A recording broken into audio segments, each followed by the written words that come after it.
गुरु प्यारी परम सत्कारी योग सात संगत जी, आप जी सभी सत्संगी भाई बहनों को प्यार भरी राधा स्वामी जी। सत्कार योग सात संगत जी, 4-5 दिनों तक सत्संग वीडियो अपलोड नहीं हो पाया, इसके लिए मैं आप सभी से क्षमा चाहता हूँ। गुरु प्यारी सत्कार योग सात संगत जी, आज का हमारा सत्संग श्री हजूर स्वामी जी महाराज की वाणी में से होने जा रहा है। सत्संग बड़ा ही खास और रूहानियत से भरा हुआ सत्संग होने जा रहा है, क्योंकि आज के इस सत्संग में स्वामी जी महाराज हमें मनुष्य जन्म का असल मकसद समझा रहे हैं, जो हम मोह माया में फंसकर भूले बैठे हैं। और साथ ही साथ हमें यह भी समझा रहे हैं कि कैसे हम मोह माया के जाल से निकलकर वापस अपने असल घर को पहुंच सकते हैं। सो गुरु प्यारी साध संगत जी, हमें चाहिए कि स्वामी जी महाराज के उपदेश को ध्यान पूर्वक सुने। तो आओ अपने अपने संत सदगुरु को याद करके आज के इस सत्संग का पूरा लाभ उठाएं।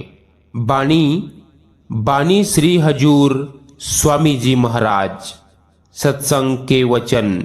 मित्र तेरा कोई नहीं संगियन में, पड़ा क्यों सोए इन ठगियन में। यह श्री हजूर स्वामी जी महाराज की वाणी है। आप समझाते हैं कि यह रचना जो हम आंखों से देख रहे हैं 84 का एक बहुत बड़ा जेल खाना है। इस जेल खाने से निकलने का उस परमेश्वर ने एक ही दरवाजा रखा है। वह कौन सा दरवाजा है? इंसान का जामा है। हम अपने कर्मों, अपनी इच्छाओं, तृष्णाओं के कारण इस जेल खाने के अंदर कैदी बने बैठे हैं। यह जो दुनिया है यह कर्म भूमि है, कर्मासंदरा खेत है, कर्मों का खेत है। मन के अधीन होकर जो कर्म करते हैं, अच्छे भी करते हैं, बुरे भी करते हैं, उन सब का नतीजा भुगतने के लिए हर एक को इस 84 के जेल खाने में आना पड़ता है। अच्छे कर्म करते हैं, अच्छा नतीजा भुगतने के लिए आ जाएंगे।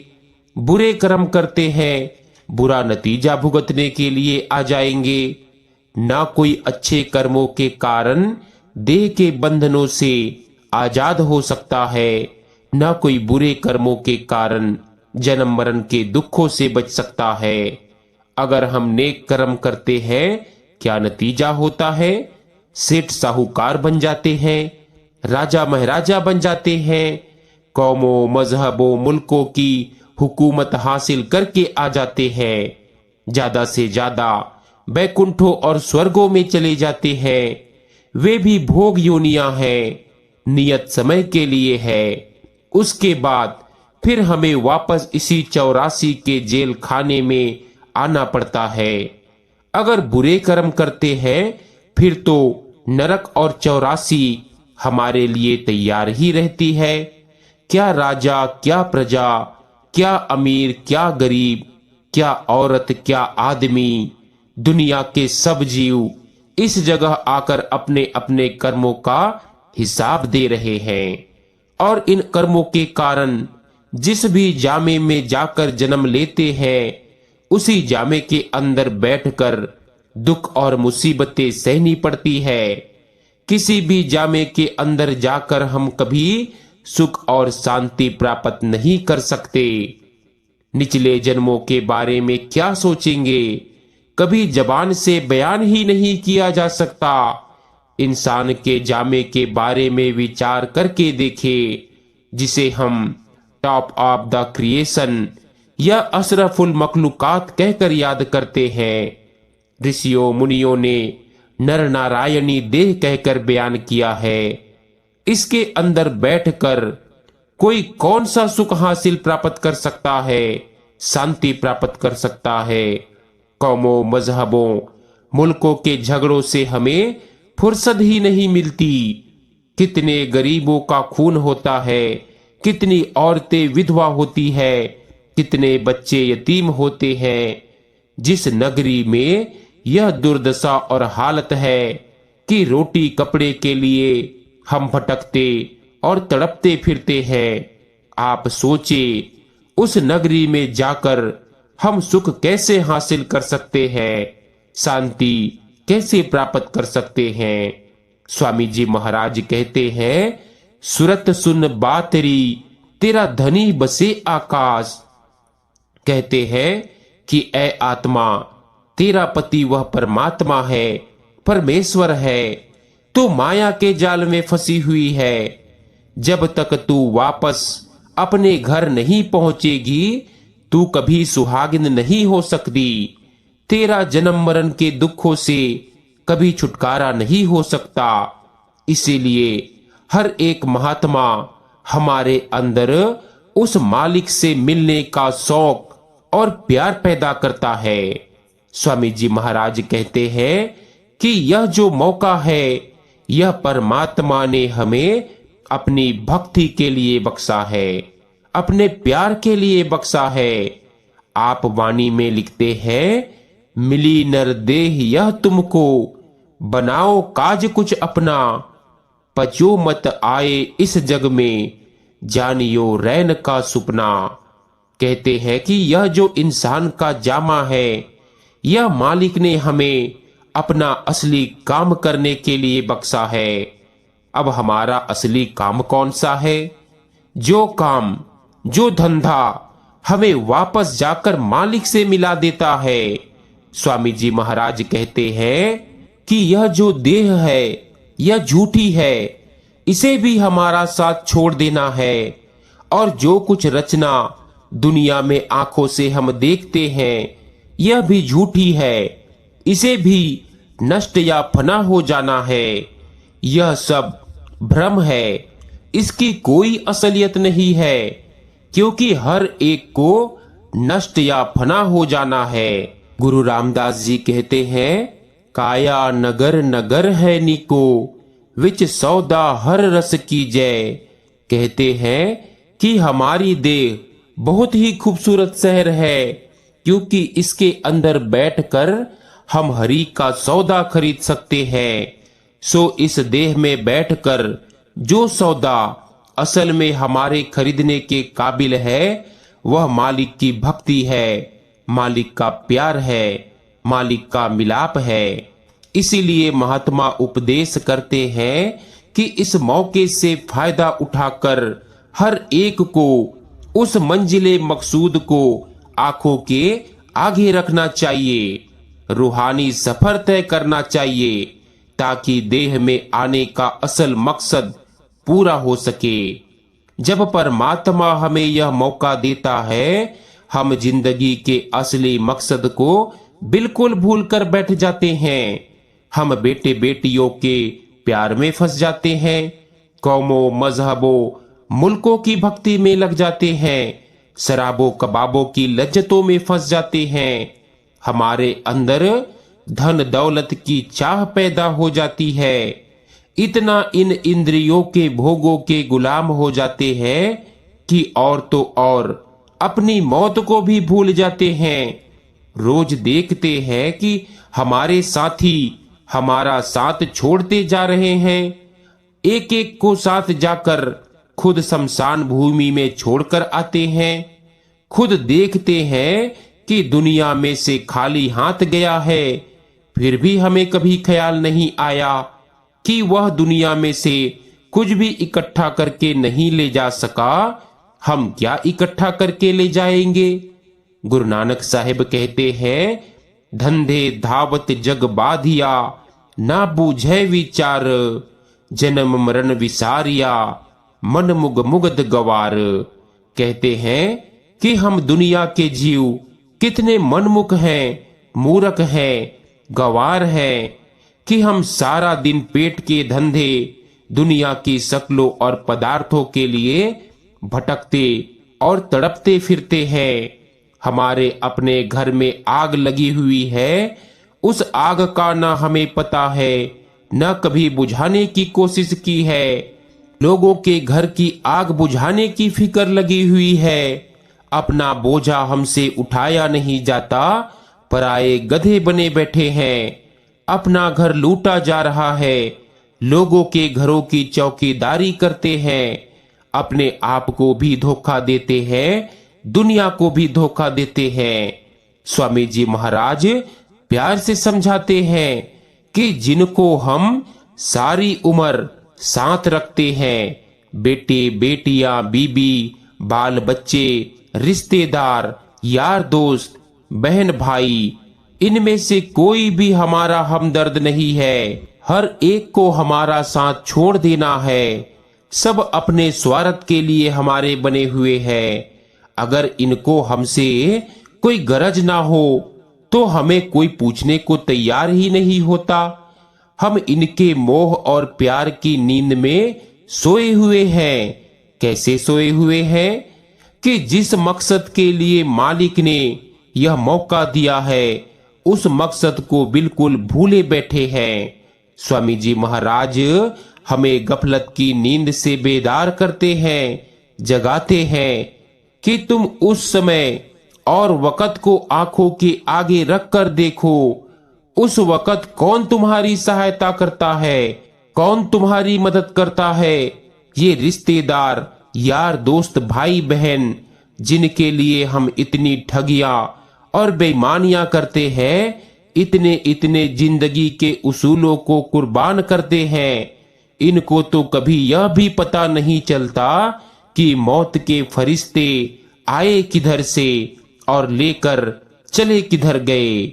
जिन्हें इतना ही पता नहीं कि हम आए किधर से है और फिर चले किधर गए, वे हमारी क्या सहायता कर सकते हैं, हमारी क्या मदद कर सकते हैं। हमारा दोस्त, हमारा हमदर्द, हमारा रिश्तेदार तो वही है जो हमारा भला चाहता हो, हमारा फायदा चाहता हो। ये अपना भला चाहते हैं, अपना फायदा चाहते हैं। ये हमारा भला, हमारा फायदा नहीं चाहते। दुनिया में 3 तरह के ऐसे इंसान हैं जिनकी हमेशा यही कोशिश होती है कि हमारी असलियत से, हमारी दौलत से हमेशा के लिए महरूम या वंचित किया जाए।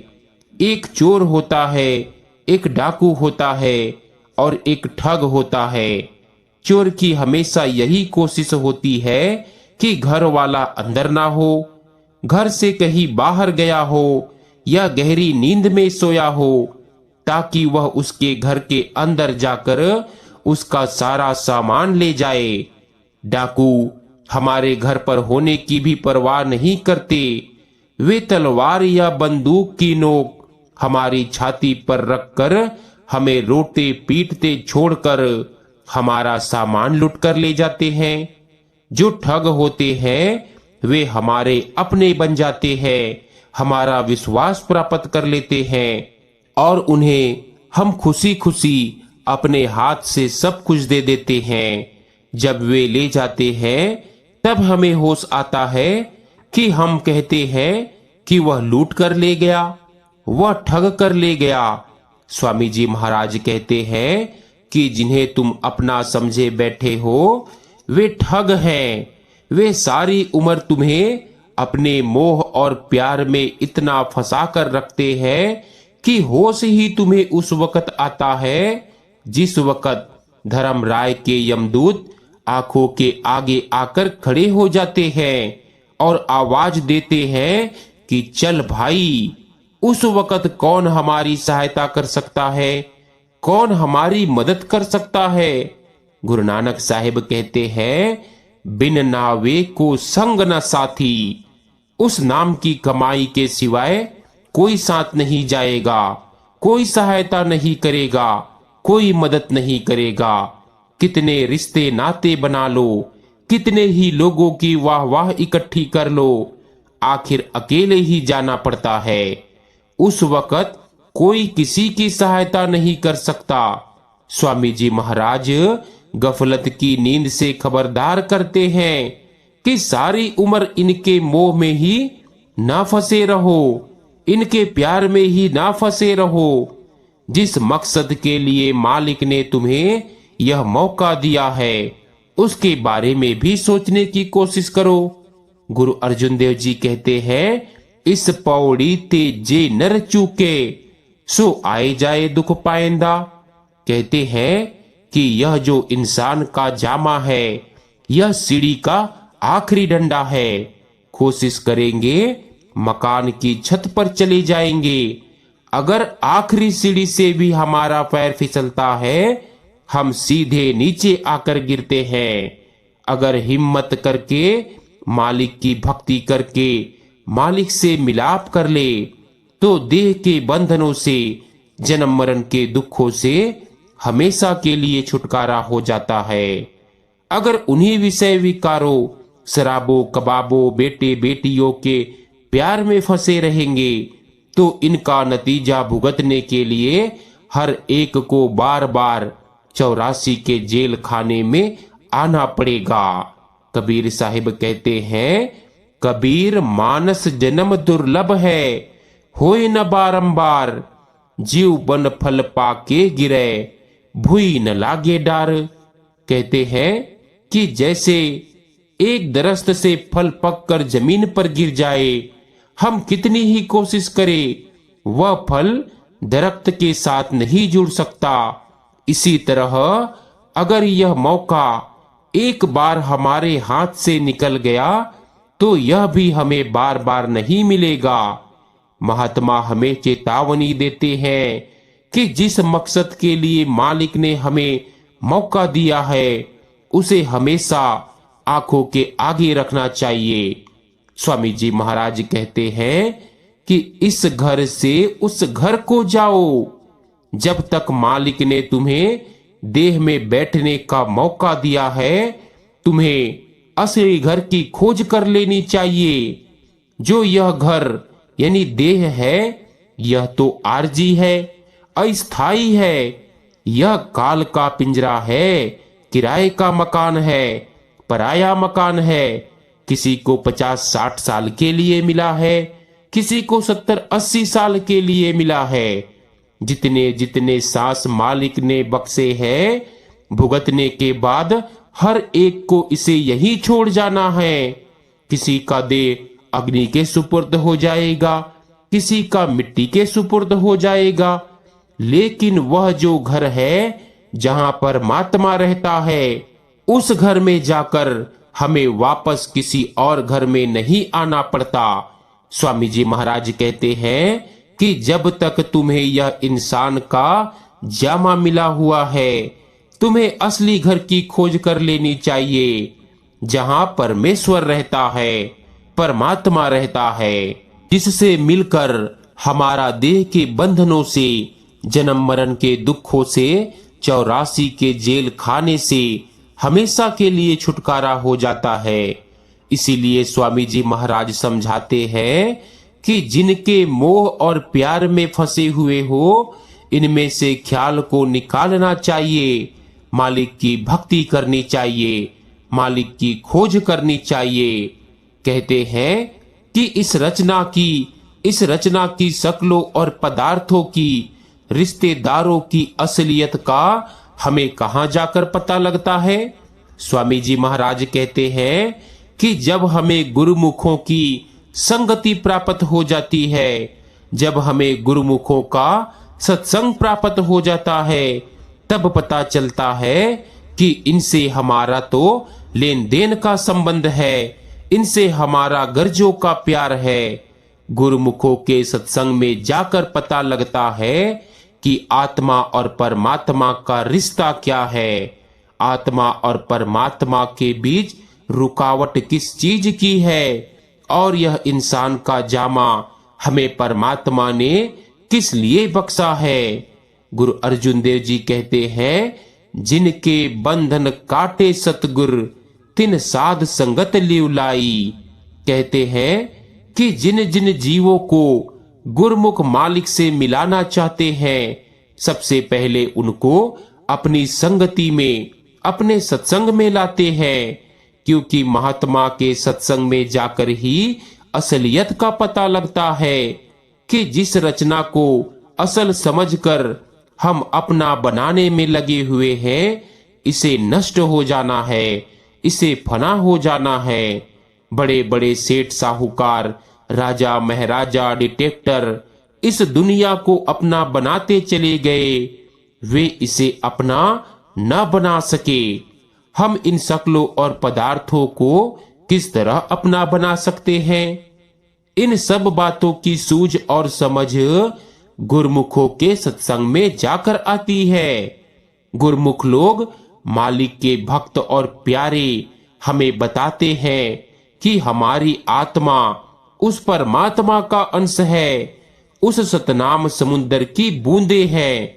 उस परमात्मा से बिछुड़ करके माया के जाल में फंसकर मन का साथ ले चुके हैं। मन के अधीन होकर जो जो कर्म करते हैं, उनका नतीजा भुगतने के लिए हर एक को बार बार इस 84 के जेल खाने में आना पड़ता है। जब तक इन कर्मों का हिसाब किताब खत्म नहीं होगा, हमारा देह के बंधनों से, जन्म मरण के दुखों से किसी भी हालत में छुटकारा नहीं हो सकता। गुरमुख समझाते हैं कि यह दुनिया का मोह है, दुनिया का प्यार है, जो हर एक को बार बार देह के बंधनों में खींच कर लाता है। गुरु अर्जुन देव जी कहते हैं कि सारी दुनिया के जीव माया के जाल में फंसकर मोह की मीठी नींद में सोए हुए हैं। वे इस भ्रम में फंसे हुए हैं कि जो कुछ आंखों से देखते हैं सब असल है। गुरु नानक साहिब कहते हैं, कूड़ कूड़े नेह लगा बिसरिया करतार, किस नाल की जय दोस्ती सब जग चलन हार। कहते हैं कि यह जो हमारा शरीर है, यह भी कूड़ है, यह भी नाशवान है, इसे भी हमें यहीं छोड़ जाना है। इसके अंदर बैठकर जिस रचना के मोह और प्यार में फंसे हुए हैं, वह भी नाशवान है, उसे भी नाश हो जाना है। यह नाशवान हमेशा नाशवान के प्यार में ही फंसा रहता है, उस परमात्मा को भूल चुका है। गुरु साहिब कहते हैं कि सारी दुनिया पर नजर डालकर देखो, कोई चीज तुम्हारी मोहब्बत, तुम्हारी भक्ति, तुम्हारी दोस्ती, तुम्हारे प्यार के काबिल नहीं है, सिवाय एक उस परमात्मा के।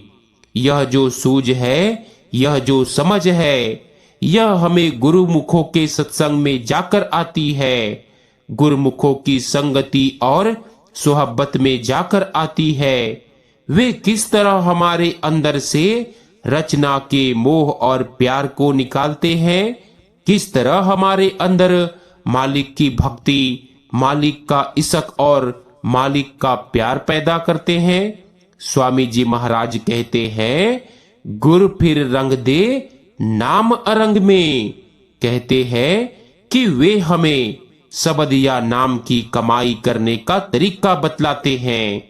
गुरु अमरदास जी कहते हैं, गुर शब्दी सच्ची लिवलाए। कहते हैं कि जब गुरमुखों के कहने के मुताबिक शब्द की कमाई करते हैं, नाम की कमाई करते हैं, झूठी दुनिया में से झूठा मोह, झूठा प्यार निकल जाता है। सच्चे परमात्मा का प्रेम, सच्चा प्यार पैदा हो जाता है। जब तक गुरमुखों के पास जाकर उस शब्द या नाम की कमाई नहीं करते, इस रचना से हमारा मोह कभी निकल नहीं सकता। परमात्मा से हमारा प्यार कभी पैदा हो ही नहीं सकता। इसीलिए मालिक के भक्त और प्यारे हमें शब्द या नाम की कमाई करने का तरीका बताते हैं। किसी महात्मा की वाणी पढ़कर देखो, पन्ना पन्ना तुक तुक नाम या शब्द की महिमा करती है। लेकिन जिस नाम की महात्मा महिमा करते हैं, वह लफज नहीं है। नाम वह शक्ति है जिसने दुनिया की रचना की है, जिसके आधार पर खंड ब्रह्मांड खड़े हैं। और वह जो रचना करने वाली शक्ति है, हर एक के अंदर समाई हुई है, हर एक के अंदर रमी हुई है। स्वामी जी महाराज ने उसको धुनात्मक नाम कहकर बयान किया है। ये जो हमारे लफ्ज है, अपने अपने प्यार में आकर के हमने मालिक के अनेकों नाम रखे हैं।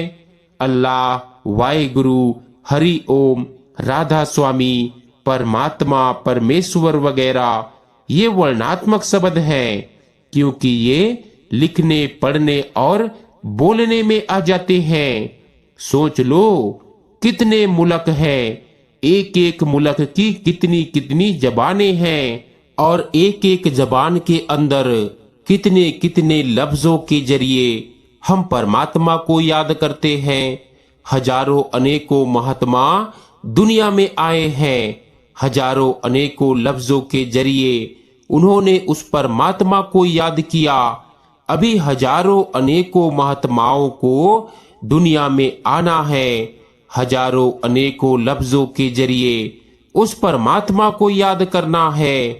पिछले महात्माओं के रखे हुए नाम हम भूलते जा रहे हैं और आगे प्यार में आकर उस मालिक के नाम रखते चले जा रहे हैं। ये जितने भी हमारे लफ्ज हैं, ये वर्णात्मक शब्द हैं। देखो, माता प्यार में आकर अपने बच्चों को कितने लफ्जों से याद करती है, लेकिन माँ का जो बच्चों के साथ रिश्ता है, यह लफ्ज का रिश्ता नहीं है, यह भक्ति और प्यार का रिश्ता है। माता किसी भी लफ्ज द्वारा अपने प्यार को प्रकट कर सकती है। इसी तरह आत्मा और परमात्मा का जो रिश्ता है, यह भी लफ्जों का रिश्ता नहीं है, प्रेम का रिश्ता है, प्यार का रिश्ता है। उसे महात्मा धुनात्मक नाम कहते हैं। सच्चा शब्द या सच्चा नाम कहकर याद करते हैं। संत महात्मा समझाते हैं कि वह सच्चा नाम हमारे शरीर या वजूद के अंदर है। हमारी रूहानी सफर पैरों के तलवों से लेकर सिर की चोटी तक है।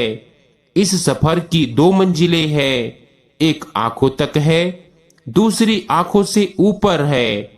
जिस्म के अंदर जो रूह और मन की जगह है, वह हर एक की आंखों के पीछे है, जिसे स्वामी जी महाराज ने 10वीं खिड़की कहकर बयान किया है।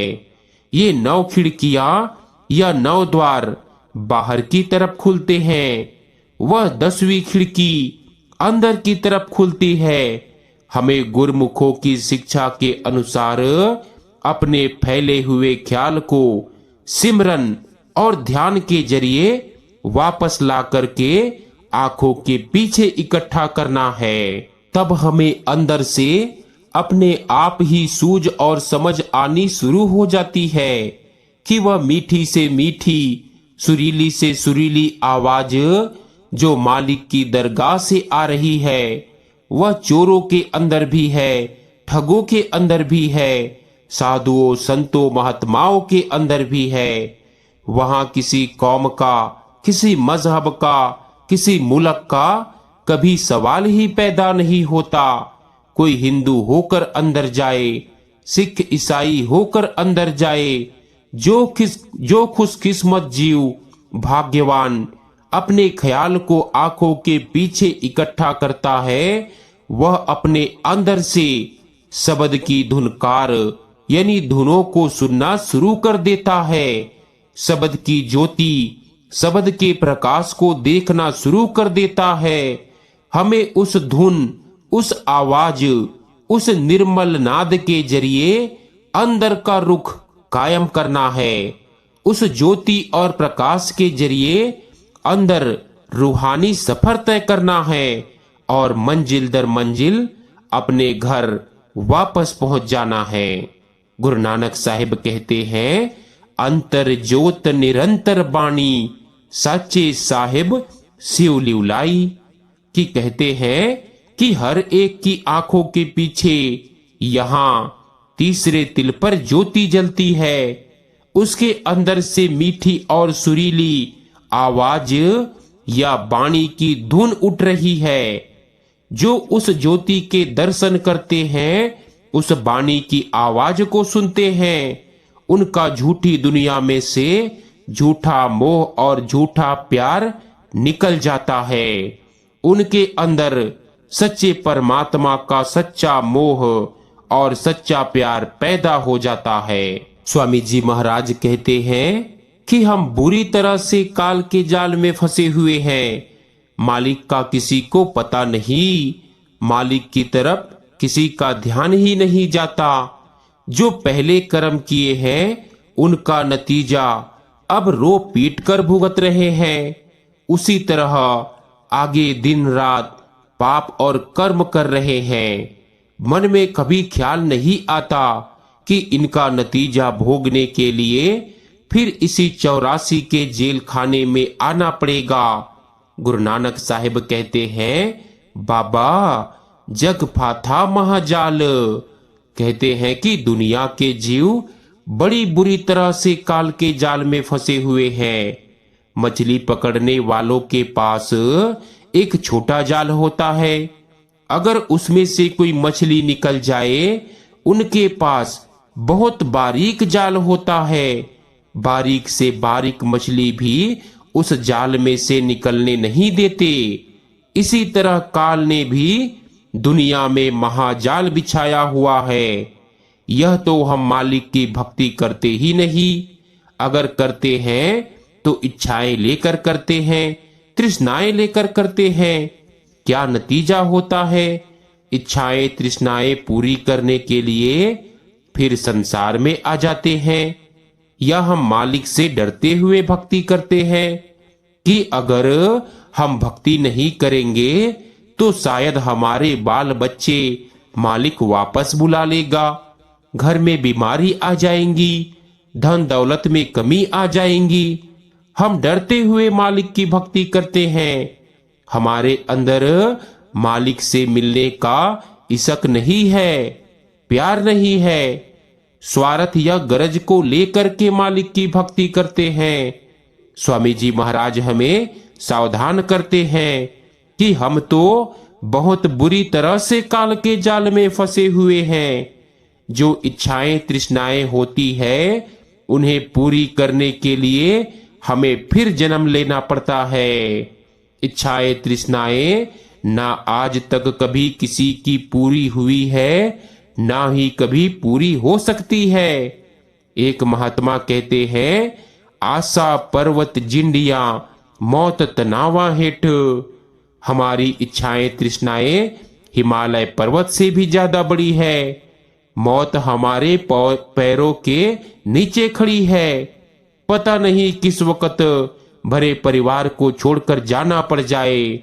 परमात्मा हमें दुनिया में जो कुछ मर्जी दे दे, हमारे मन में कभी सब्र नहीं आता, कभी संतोष नहीं आता। गुरु रामदास जी कहते हैं, साकत नर प्राणी सद भूखे, नित भूखन भूख करी जय। मालिक कितनी ही धन दौलत दे दे, इज्जत दे दे, तंदुरुस्ती दे दे, अच्छे से अच्छा साथी दे दे, फिर भी हम भूखे के भूखे रहते हैं। वह लोभ रूपी कुत्ता भौंकता ही रहता है। हमारे अंदर सब्र नहीं है, संतोष नहीं है। इसीलिए स्वामी जी महाराज हमारी हालत देखकर हम पर तरस खाते हैं। लेकिन आप सिर्फ हमारी हालत पर तरस ही नहीं खाते, हमें यहाँ से निकलने का तरीका भी बताते हैं। वे क्या तरीका बताते हैं? कहते हैं, निस दिन रहो भजन में। कहते हैं कि अगर तुम काल के जाल से बचना चाहते हो तो उठते बैठते चलते फिरते अपने ख्याल को नाम के साथ जोड़कर रखो, शब्द के साथ जोड़कर रखो। वही चीज तुम्हें मन और माया के दायरे से पार ले जा सकती है। जो मन और माया के दायरे से पार हो, पार से आती हो, वह शब्द सचखंड से उठता है। जब हम आंखों के पीछे आकर के उसके साथ ख्याल जोड़ते हैं, वह हमें भी खींच करके मन और माया के दायरे में से पार ले जाता है। इसीलिए गुरु नानक देव जी कहते हैं, गुर प्रसादी त्रिकुटी छूटे, चौथे पद लिवलाई। कहते हैं कि हम गुरुमुखों के बताए हुए उपदेश पर चल करके त्रिकुटी यानी काल के दायरे से पार चले जाते हैं। हम चौथे पद अर्थात वापस सचखंड पहुंच जाते हैं। गुरु साहिब के कहने का मतलब है कि रोज मालिक की भक्ति करनी चाहिए। यूं ही कागज पेंसिल लेकर के स्कीमें ना बनाते रहो। अपने आप को बेवकूफ ना बनाओ कि अभी 6-7 साल के लड़के बड़े हो जाएंगे, उनकी शादी कर लेंगे, कारोबार संभाल लेंगे, तब खाली होकर कहीं मालिक की भक्ति करेंगे। ना ही यह सोचो कि अभी तो इतने दुनिया के कामकाज हमारे सामने हैं। स्वामी जी महाराज कहते हैं कि कितनी नेक नीति से तुम योजनाएं क्यों ना बनाते रहो। तुम्हें मालिक की स्कीमों का क्या पता है कि किस वक्त भरे परिवार को छोड़कर जाना पड़े। यहाँ एक घड़ी का पता नहीं, एक पल का पता नहीं। तुम अखबारों में पढ़ते हो कि रोटी का टुकड़ा हाथ में पकड़ा है, मुंह तक नहीं आता। कार में से पैर बाहर निकाला है, जमीन पर नहीं पड़ता। वहीं दिल का दौरा पड़ जाता है, हार्ट फेल हो जाता है। इसीलिए आप कहते हैं कि रोज मालिक की भक्ति करनी चाहिए।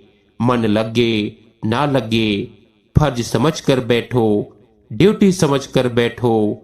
धीरे धीरे अपने आप हमारा मन मालिक की भक्ति की ओर जाना शुरू हो जाएगा। लेकिन शुरू शुरू में मन के साथ पूरी पूरी लड़ाई करनी पड़ती है। मालिक की भक्ति का कोई खास वक्त निश्चित नहीं है। सुबह वक्त मिलता है, सुबह फायदा उठाओ। दोपहर को वक्त मिलता है, दोपहर को भजन करो। शाम को वक्त मिलता है, शाम को करो।